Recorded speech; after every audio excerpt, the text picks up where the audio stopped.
ভাবুন তো, একটি সম্প্রদায় ৪০ বছর ধরে মরুভূমিতে আটকে আছে।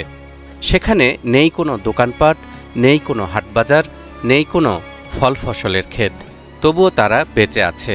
ভাবছেন এ কি করে সম্ভব? হ্যাঁ দর্শক, শুনতে অবাক লাগলেও বনি ইসরায়েলরা ঠিক এভাবেই ৪০টি বছর ধরে মরুভূমির মাঝে টিকে ছিল। তবে তারা হজরত মূসা আলাইহিস সালামের দোয়ার বরকতে আসমান থেকে নেমে আসা এমন এক খাবার গ্রহণ করত যা ছিল একেবারে নিরাপদ ও স্বাস্থ্যসম্মত। খাবারটির নাম মান্না ও সালওয়া। আজ আমরা জানব এই বিশেষ খাবারটি আসলে কি ছিল, কেন বনি ইসরায়েলকে এই জান্নাতি খাবার দেয়া হয়েছিল এবং কেন এই নেয়ামত আসা বন্ধ হয়েছিল। মিশরের অত্যাচারী শাসক ফেরাউনের হাত থেকে মুক্ত হবার পর মহান আল্লাহ তাআলা হজরত মূসা আলাইহিস সালামকে আমালেকা সম্প্রদায়ের সঙ্গে যুদ্ধ করার নির্দেশ দিয়েছিলেন। মূসা আলাইহিস সালাম তার স্বজাতি বনি ইসরায়েলকে সঙ্গে নিয়ে যুদ্ধে যেতে চাইলে তার গোত্রের লোকজন বলেছিল, قالوا يا موسى إنا لن ندخلها أبدا ما داموا فيها فاذهب أنت وربك فقاتلا إنا هاهنا قاعدون। তারা বলল, হে মূসা, আমরা সেখানে কখনো প্রবেশ করব না যতক্ষণ তারা সেখানে থাকে। সুতরাং তুমি ও তোমার প্রতিপালক যাও এবং লড়াই করো, আমরা এখানেই বসে থাকব। আল্লাহ তাআলা তাদের এই উক্তির কারণে অসন্তুষ্ট হয়ে ময়দানে তিহ বা সিনাই উপত্যকায় যাওয়ার নির্দেশ দেন।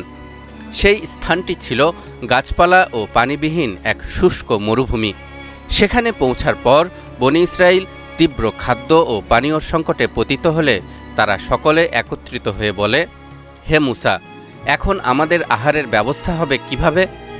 তখন আল্লাহ তাআলা হজরত মূসা আলাইহিস সালামের লাঠির মাধ্যমে তাদের জন্য মরুভূমির মাঝে পানি এবং মান্না ও সালওয়া নামের আসমানি খাদ্যের ব্যবস্থা করেন।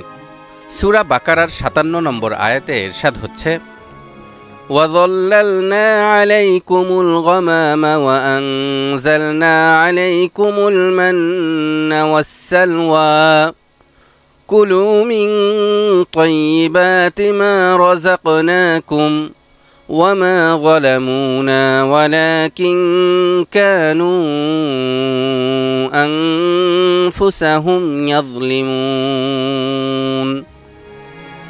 এবং আমি তোমাদের উপর মেঘমালার ছায়া দান করেছিলাম এবং তোমাদের প্রতি মান্না ও সালওয়া অবতীর্ণ করেছিলাম। আমি তোমাদেরকে যে রিজিক দান করেছি সেই পবিত্র জিনিস হতে আহার করো। মূলত তারা আমার কোনো অনিষ্ট করেনি, বরং তারা নিজেরাই নিজেদের অনিষ্ট করেছিল। তাফসিরের কিতাবে লেখা হয়েছে, অধিকাংশ আলেমের মতে মান্না হল আল্লাহর অবতীর্ণ এক প্রকার কুদরতি চিনি, যা পাথর, গাছের পাতা ও ঘাসের উপর শিশির বিন্দুর মতো জমা হতো। এটি ছিল দুধের চেয়ে সাদা এবং মধুর চেয়েও মিষ্টি, এবং এটি শুকিয়ে যাওয়ার পর আঠার মতো জমে যেত। তবে বুখারী, মুসলিম ও তিরমিজি সহ বিভিন্ন হাদিসের কিতাবের একাধিক বর্ণনা থেকে জানা যায়, মান্না হল এমন এক ধরনের উদ্ভিদ বা খাবার যা আপনা আপনি জমিনে উৎপন্ন হয়, কাউকে তা লাগাতে হয় না। এ সম্পর্কে সাঈদ ইবনে যায়েদ রাদিয়াল্লাহু তাআলা আনহু রাসূলুল্লাহ সাল্লাল্লাহু আলাইহি ওয়াসাল্লাম থেকে একটি হাদিস বর্ণনা করে বলেন, আল কামআতু মিনাল মান, অর্থাৎ কামআ হল মান্নার অন্তর্ভুক্ত। এই হাদিস থেকে বোঝা যায় মান্না কয়েক প্রকারের ছিল। ইংরেজিতে কামআ শব্দের অর্থ মাশরুম। এ কারণেই আধুনিক গবেষণায় বলা হয়েছে মান্না এক প্রকার আটা জাতীয় উপাদেয় খাদ্য, যা শুকিয়ে পিষে রুটি তৈরি করে তৃপ্তির সাথে আহার করা যায়। অন্যদিকে সালওয়া হলো এক প্রকার পাখি, যা চড়ুই পাখির থেকে আকারে কিছুটা বড়। পাখিগুলো উড়ে এসে বনি ইসরায়েলদের হাতে বসে যেত, তখন তারা সেই পাখিগুলোকে জবাই করে ভক্ষণ করত। এসব বর্ণনা থেকে বোঝা যায় মান্না ছিল চাউল বা গমের মতো কার্বোহাইড্রেটের উৎস, এবং সালওয়া বা চড়ুই জাতীয় পাখির মাংস ছিল ভিটামিন ও চর্বির উৎস। সব মিলে তারা পরিপূর্ণ খাবার নিয়মিত খেয়ে বেঁচে থাকতে সক্ষম হয়েছিল। মহান আল্লাহ তাআলা বনি ইসরাইলকে মান্না ও সালওয়া পরবর্তী দিনের জন্য সংরক্ষণ করে রাখতে নিষেধ করেছিলেন, বরং যেদিন যতটুকু প্রয়োজন সেদিন ততটুকু খাবার সংগ্রহ করতে বলেছিলেন। কিন্তু অবাধ্য বনি ইসরাইল সম্প্রদায় বরাবরের মতোই এবারও আল্লাহর নির্দেশ উপেক্ষা করল। তারা ভাবতে লাগল, না জানি কোন দিন আল্লাহ তাআলা এই আসমানি খাবার পাঠানো বন্ধ করে দেন। এ কারণে একসময় তারা মান্না ও সালওয়া পরের দিনের জন্য সংরক্ষণ করতে শুরু করল এবং একই সাথে মান্না ও সালওয়ার পরিবর্তে বিকল্প খাবারের জন্য মূসা আলাইহিস সালামের কাছে আবেদন জানাতে শুরু করল। ইরশাদ হচ্ছে, وَإِذْ قُلْتُمْ يَا مُوسَى لَن نَّصْبِرَ عَلَى طَعَامٍ وَاحِدٍ فَادْعُ لَنَا رَبَّكَ يُخْرِجْ لَنَا مِمَّا تُنبِتُ الْأَرْضُ مِن بَقْلِهَا وَقِثَّائِهَا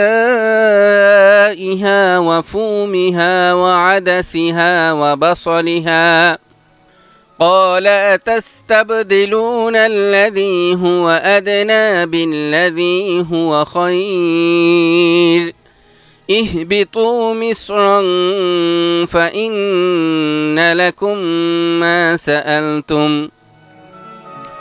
স্মরণ করো যখন তোমরা বলেছিলে, হে মূসা, আমরা একই রকম খাদ্যে কখনো ধৈর্য ধারণ করব না, কাজেই তুমি তোমার প্রতিপালকের কাছে আমাদের জন্য দোয়া করো, তিনি যেন ভূমি হতে উৎপাদিত দ্রব্য, শাকসবজি, কাঁকর, গম, মসুর ও পেঁয়াজ আমাদের জন্য উৎপাদন করেন।